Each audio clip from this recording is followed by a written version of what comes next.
and scientists would have to deem us as crazy. The reason why you crave social media so much is not just because you're getting a bunch of dopamine hits. It's actually because that original hit led to something much more worse.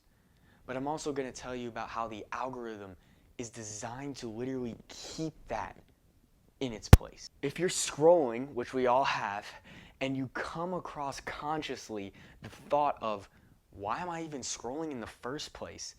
That is when you no longer are getting the novelty of dopamine, and it shifts to something else. Because I want you to remember, dopamine is that exciting chemical that gets released in your brain when you're on a journey of pursuing something.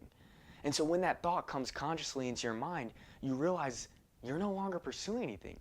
And that's when that original dopamine hit, when you go on the app after a long time of not going on it, turns into an obsessive compulsive behavior, which can be described as an obsession that leads to a compulsion, or a thought that leads to a behavior. And the acting out of this compulsion merely serves to just increase the obsession. But it's not like being cleanly or the OCD of being cleanly, because there's no reward, there's no payoff or relief from doing the compulsion. I know it can be hard sometimes. We like to put a lot of shame and blame on ourselves. But I want you to realize that it's not all your fault, because the algorithm is literally designed perfectly to a T to keep you addicted and scrolling and their watch time sky high. And they do this by giving out random intermittent rewards. What this means is essentially you never know when you'll get that jackpot of a video.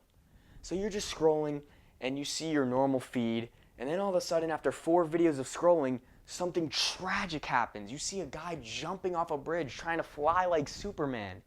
And then you'll go back to scrolling another 10 videos, and then you'll see something else tragic. And what this is doing is it's reprogramming your mind to wait for that next dopamine hit, which keeps you craving more and more and more and more, just like gambling. And that's exactly what they do in casinos. I don't even think that that's the wildest part, though. I want you to hear what ex-neuroscientist professor at Stanford said about this. According to Andrew Huberman, if we were put into a scientific experiment as an animal, it would be the equivalent to a dog continually digging and searching in the corner for a bone that's not actually there. And scientists would have to deem us as crazy.